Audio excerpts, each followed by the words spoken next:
Olá, turma do quinto ano. Vamos começar nossa aula de história, hoje falando sobre a centralização do poder. Antes de pequenas aldeias virarem grandes cidades, a família tinha um papel fundamental nas comunidades. Em vários povos antigos, todas as grandes decisões que impactavam a vida da aldeia seriam debatidas em conselhos formados por líderes das famílias mais influentes. Essa influência era decidida pela posse de terras e pelos membros da família. Com o crescimento populacional e a necessidade de expansão das aldeias, ocorreram choques de interesse entre as comunidades, que começaram a disputar entre si terras e recursos naturais, muitas vezes de forma violenta.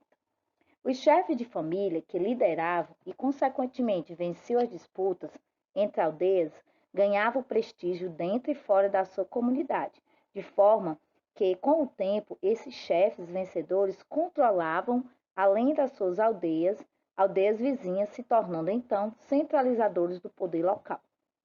Os reis não só coordenavam soldados, eles tinham também influência política e autocrata, que é o poder absoluto e independente.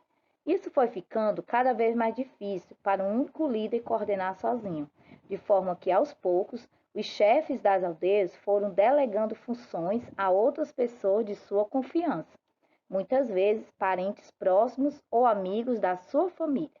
A essa organização de poder e influência dentro das comunidades deu-se o nome de Estado. A religião e o poder. Desde muito tempo, os seres humanos desenvolveram formas de dar sentido ao desconhecido.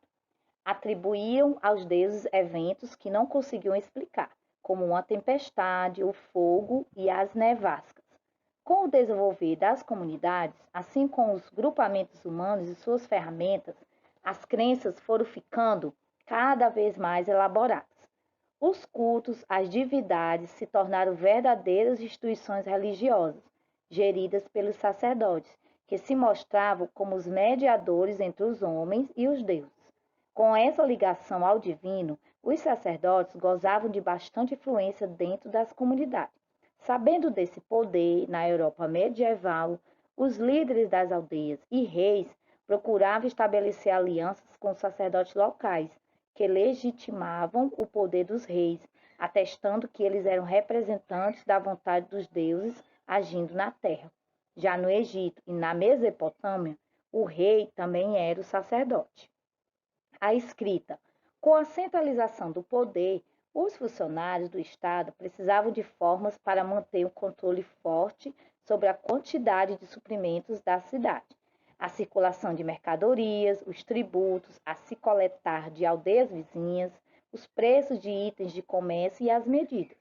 Para atender a essa necessidade, criaram símbolos que iriam representar visualmente essas coisas, além de sua quantidade. A longo prazo, esses sinais dariam origem à escrita e aos números.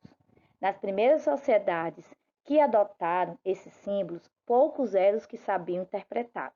Apenas funcionários do Estado, sacerdotes próximos da liderança da comunidade e alguns reis.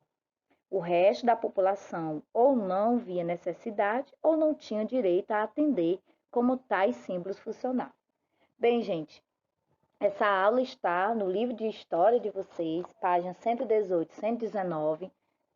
A tia fez essa leitura, ok? Na próxima aula nós vamos falar sobre formas de organização. Beijos e até a próxima aula.